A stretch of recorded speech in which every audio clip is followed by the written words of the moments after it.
السلام علیکم ورحمۃ اللہ وبرکاتہ۔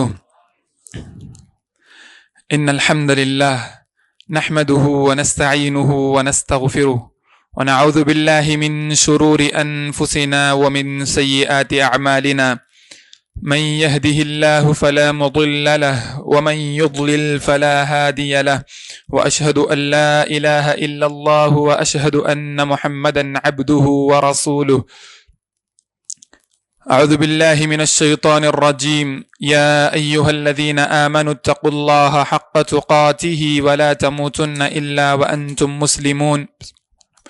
يا أيها الناس اتقوا ربكم الذي خلقكم من نفس واحدة وخلق منها زوجها وبث منهما رجالا كثيرا ونساء واتقوا الله الذي تساءلون به والأرحام إن الله كان عليكم رقيبا۔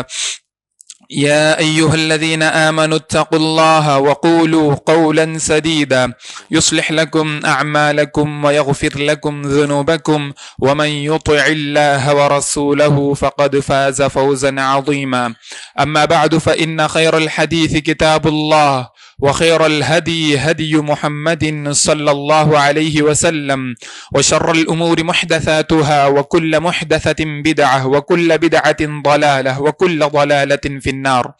أعوذ بالله السميع العليم من الشيطان الرجيم، من همزه ونفقه ونفثه، بسم الله الرحمن الرحيم۔ إن الصلاة كانت على المؤمنين كتابا موقوتا۔ سر جھکانے سے نمازیں ادا نہیں ہوتی، سر جھکانے سے نمازیں ادا نہیں ہوتی، دل جھکانا پڑتا ہے عبادت کے لیے۔ قابل قدر بزرگان دین، نوجوان دوستو، امت مسلمہ کی با کردار، با حیا، با اخلاق میری ماں بہنیں، سب سے پہل اس اللہ رب العالمین کا شکر ادا کرتے ہیں کہ جس نے مجھ اور آپ کو یہاں پر بیٹھنے، سننے، سنانے، سمجھنے اور سمجھانے کا اللہ نے بہترین موقع دیا۔ دعا کرتے ہیں کہ رب العزت مجھ اور آپ کو پیارے نبی صلی اللہ علیہ وسلم کی بتائی ہوئی تعلیمات پر اپنی زندگی میں اس سنتوں کو زندہ کرنے کی مجھ اور آپ کو اللہ رب العالمین توفیق دے۔ بعد درود و سلام نازل ہو تمام انبیاء کرام علیہم السلام کی ذات پر، بالخصوص نبی آخر الزماں تاجدار مکی و مدنی عبداللہ کے لال آمنہ کے فرزند، فاطمہ کے باپ حسنین کے نانا صدیقہ بنت صدیق کے شوہر جناب محمد الرسول اللہ صلی اللہ علیہ وسلم پر، کہ جن کی محنتوں، جن کی کوششوں، جن کی کدو کاوشوں کی بدولت آج ہم الحمدللہ اسلام کے سائے میں زندگی گزر بسر کر رہے ہیں۔ دعا کرتے ہیں کہ رب العزت مجھے اور آپ کو جس دین پر ہم ایمان لائے، جس شریعت پر ہمارا ایمان ہے، جس اللہ پر ہمارا عقیدہ ہے، مرتے دم تک اللہ رب العالمین اس میں ہمیں ثابت قدم رکھے، اور جب ہمارا خاتمہ ہو تو ہماری زبان پر کلمہ لا الہ الا اللہ محمد الرسول اللہ صلی اللہ علیہ وسلم نصیب ہو، آمین۔ اللہ رب العالمین اس پروگرام کو چلانے والوں کے حق میں یہ پروگرام صدقہ جاریہ بنائے، جو بھی اس کے سلسلے میں کوششیں کر رہے ہیں اللہ رب العالمین ان کو جزائے خیر دے۔ خصوصی طور پر ان لوگوں کو بھی اللہ رب العالمین جزائے خیر دے جو اپنا قیمتی وقت چھوڑ کر اس کو قربان کر کے پیارے نبی صلی اللہ علیہ وسلم کی تعلیمات کو سننے کے لیے یہاں پر بیٹھے ہوئے ہیں۔ الحمدللہ آپ لوگ بہت خوش قسمت ہیں، کیونکہ اللہ رب العالمین نے آپ لوگوں کو چن لیا ہے۔ کئی ایسے لوگ ہیں جو نماز پڑھ لے کر واپس چلے گئے، جن کو احساس تک نہیں تھا کہ میری نماز صحیح ہے یا پھر میری نماز غلط ہے۔ 60 سال ہو گئے، 70 سال ہو گئے، ماہریت کو کسی کو ٹارگٹ کر کے نہیں بولتا، لیکن پھر بھی کئی ایسے لوگ ہیں جو کہتے ہیں کہ ہماری عمر اتنی ہو گئی لیکن ہمیں نماز کا صحیح طریقہ نہیں آیا۔ کیوں نہیں آیا؟ جب ہمارا تعلق مساجد سے نہیں ہوگا، جب ہمارا تعلق کسی عالم سے نہیں ہوگا تو ہماری نماز کیسے درست ہو سکتی ہے؟ نماز کے اندر کچھ شرائط پائے جاتے ہیں، نماز کے کچھ شروط ہوتے ہیں، نماز کے کچھ واجبات ہوتے ہیں، نماز کے کچھ سنن ہوتے ہیں، اور نماز کے بہت سارے ارکان ہوتے ہیں۔ ان شروط، ارکان اور واجبات کو اگر ایک بندہ صحیح ڈھنگ سے، صحیح رخ سے ادا نہیں کرتا تو اس کی نماز قابل قبول نہیں ہوتی۔ موضوع آپ کے سامنے ہے، عنوان آپ کے سامنے ہے، نماز کا صحیح طریقہ۔ نماز کے صحیح طریقے کے اندر اس کے شروط بھی، نماز کے ارکان بھی، نماز کے واجبات بھی اور نماز کے سنن بھی انشاءاللہ قرآن اور صحیح حدیث کی روشنی میں بیان کرنے کی کوشش کروں گا۔ محترم سامعین، نماز جس کو عربی زبان میں الصلاح سے تعبیر کیا گیا، جس کے معنی پکارنا، بلانا، نماز یہ دین کا اہم ستون ہے۔ اسی لیے آپ نے وہ بار بار حدیث سنی ہوگی اور پڑھی ہوگی، صحیح بخاری کی روایت ہے، آپ صلی اللہ علیہ وسلم فرماتے ہیں کہ بنی الاسلام علی خمس شہادت ان لا الہ الا اللہ وان محمد رسول اللہ واقام الصلاۃ۔ اسلام کی بنیاد جن چیزوں پر رکھی گئی ہے اس کی سب سے پہلی بنیاد کہا کہ شہادتین ہے، ہمیں گواہی دیتے ہیں اشہد ان لا الہ الا اللہ و اشہد ان محمدا عبدہ ورسولہ، ہم دل و جان سے گواہی دیتے ہیں کہ اللہ ایک ہے، اللہ کے علاوہ کوئی معبود نہیں ہے، اور ہم یہ بھی گواہی دیتے ہیں کہ محمد الرسول اللہ صلی اللہ علیہ وسلم بشر ہیں، اللہ کے بندے ہیں اور اللہ کے رسول ہیں۔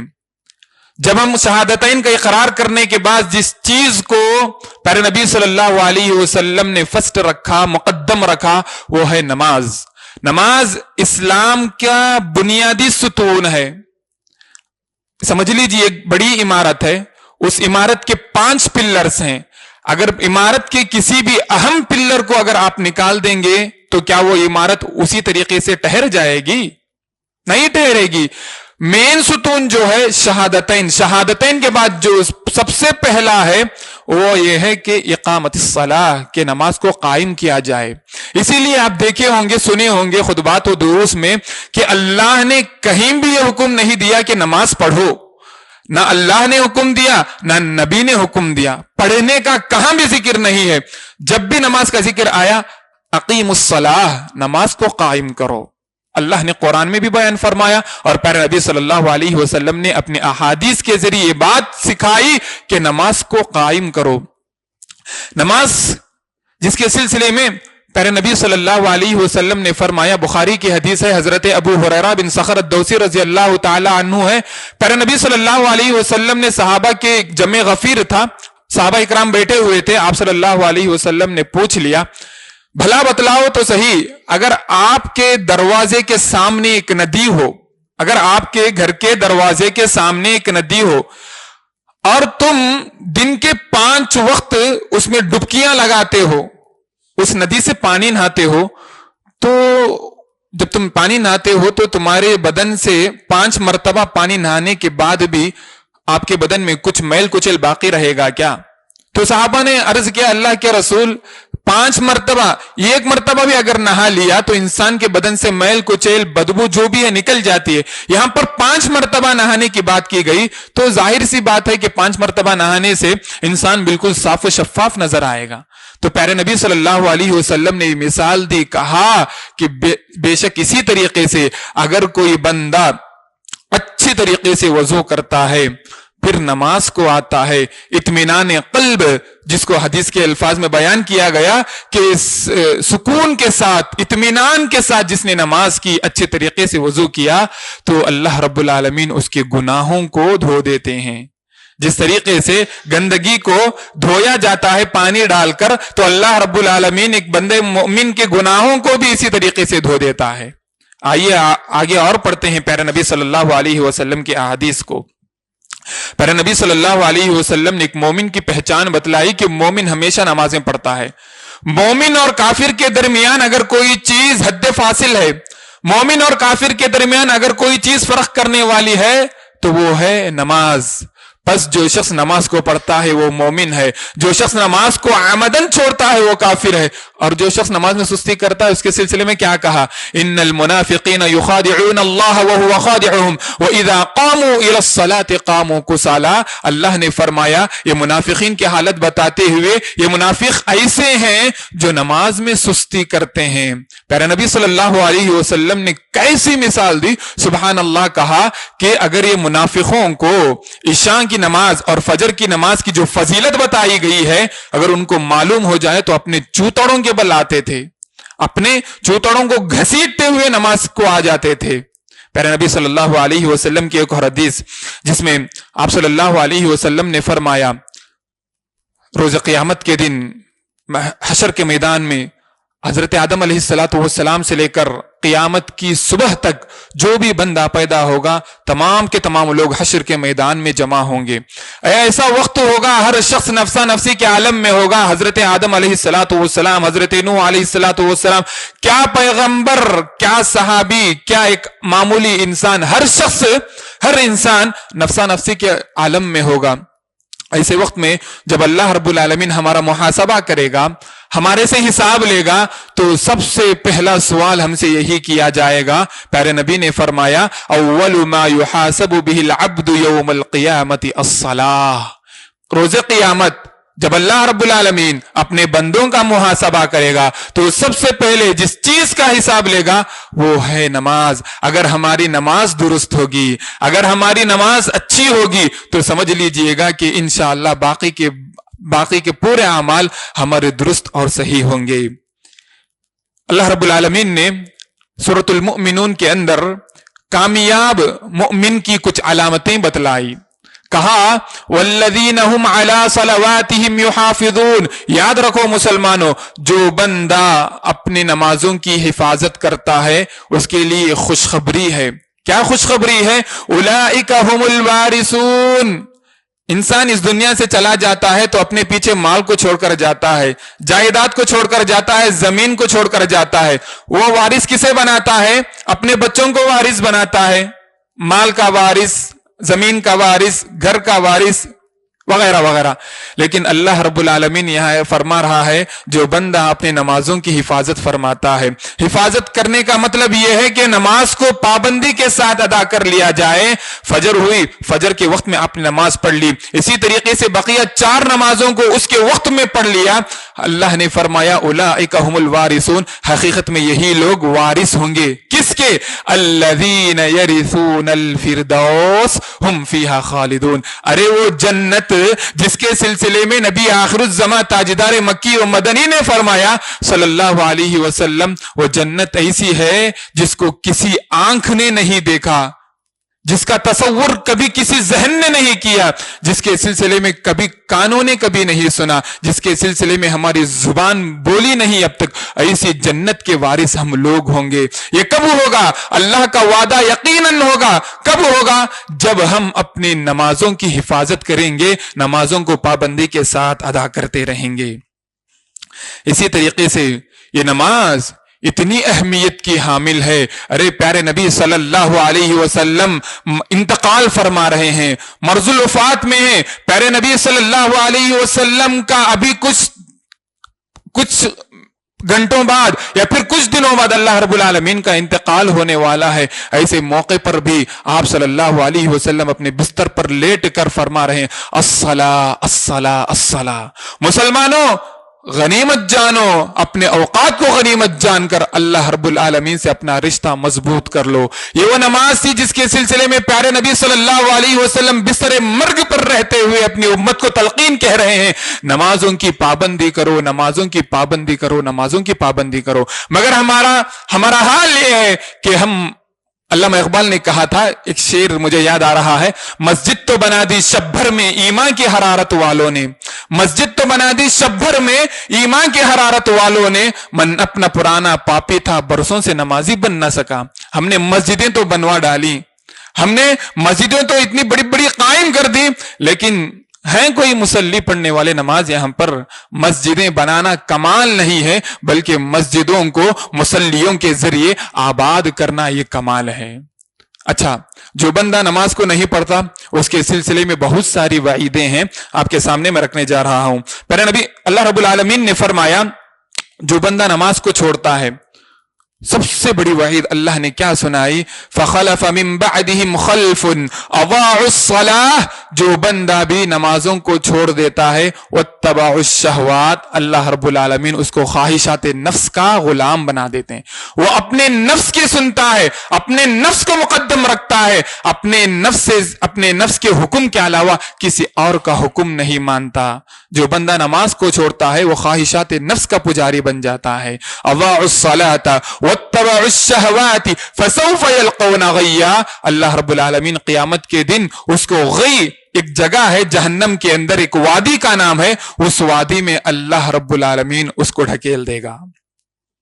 اسی طریقے سے پیارے نبی صلی اللہ علیہ وسلم نے فرمایا تھا کہ نماز کسی بھی صورت میں انسان سے معاف نہیں ہو سکتی۔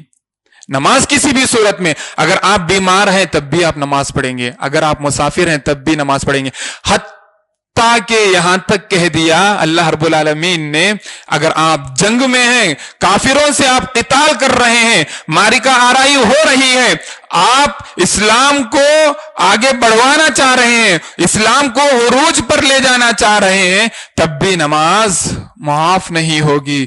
تو ہم کیسے مسلمان ہیں جب مؤذن حی علی الصلاۃ، آؤ کامیابی کی طرف، جب مؤذن نے کہتا ہے آؤ کامیابی کی طرف، جب مؤذن نے کہتا ہے حی علی الفلاح، آؤ کامیابی کی طرف، آؤ نماز کی طرف، ہم مسلمان کیسے ہیں کہ ہم اس کی ندا پر لبیک کہنے کے بجائے مست اور خواب خرگوش کی نیند میں سو رہے ہیں۔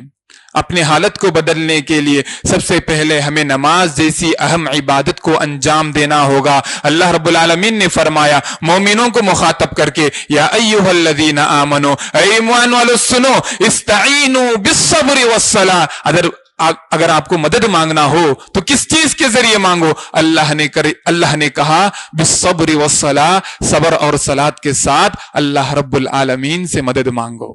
آج مسلمانوں پر کیا ہو رہا ہے؟ آپ اچھی طریقے سے واقف ہیں، آپ اچھے طریقے سے واقف ہیں، میں کچھ نہیں بولنا چاہتا، مسلمانوں پر جو یہ عالم ہو رہا ہے، مسلمانوں کے خلاف جو سازشیں کی جا رہی ہیں، کیا ہے اس کے پیچھے؟ اس کے پیچھے بہت بڑا راز یہی ہے، جیسے کہ میں نے 2 دن پہلے درس میں کہا، ہم نے قرآن کو چھوڑا، ہم نے حدیث کو چھوڑا، تو نتیجہ کیا ہوا؟ اللہ رب العالمین ہمیں زوال میں اتار دیا۔ ارے ہم وہ تھے کہ اگر مسلمان کی آنکھ دیکھ کر سامنے والا غیر مسلم بھی ڈر جاتا تھا۔ ہم ایسے مسلمان تھے کہ جس کی ایک آواز پر سارے کا سارا قبیلہ چپ ہو جاتا تھا، لیکن افسوس کے ساتھ یہ کہنا پڑ رہا ہے ہم چیخیں مار رہے ہیں، بہت کچھ بول رہے ہیں، لیکن ہمارے سننے والا کوئی نہیں ہے۔ اللہ کے رسول صلی اللہ علیہ وسلم نے ایک اور حدیث میں فرمایا کہ بین الرجل و بین الکفر والشرک ترک الصلاۃ، کافروں، مشرکوں اور مومنوں کے درمیان فرق کرنے والی چیز نماز ہے۔ نماز کا فائدہ کیا ہے؟ نماز کے بہت سارے فوائد ہیں، صرف ایک فائدہ میں گنا کر اپنی بات کو آگے بڑھانے چاہتا ہوں۔ اللہ رب العالمین نے سورۃ العنکبوت کی آیت میں فرمایا ان الصلاۃ تنہی عن الفحشاء والمنکر، بے شک نماز جو ہے انسان کو برے کاموں سے، برائیوں سے روکتی ہے۔ اگر آپ کے اندر یا میرے اندر کوئی بری صفت ہے، میرے اور آپ کے اندر بری صفت ہے، برے اخلاق ہیں، تو یاد رکھیں نماز ایک ایسی چیز ہے جس کے ذریعے ہم بری عادتوں سے، بری خباثتوں سے ہم بچ سکتے ہیں۔ حاضرین، چلیے اب ہم اپنے موضوع کی طرف لوٹتے ہیں کہ نماز کے بہت سارے شروط ہیں، شروط بھی ہیں، واجبات بھی ہیں، اور ارکان بھی ہیں، اور اس کے سنن بھی ہیں۔ یہاں پر ایک بات ہے، احکام الصلاح، نماز کے احکام کے تعلق سے بن باز رحمۃ اللہ علیہ کی کتاب ہے جو سوال جواب پر مشتمل ہے۔ تو یہاں پر سب سے پہلا سوال وہ ایک کر رہے ہیں، ما الفرق بین شروط الصلاۃ و ارکان الصلاۃ و واجبات الصلاۃ و سنن الصلاۃ۔ نماز کے شرائط بھی ہیں، نماز کے ارکان بھی ہیں، نماز کے واجبات بھی ہیں، نماز کے کچھ سنن بھی ہیں۔ شروط کسے کہا جاتا ہے؟ هي التي لا هي ما تتوقف عليه صحة الصلاة فإن ترك الإنسان منها شيئا بطلت صلاته۔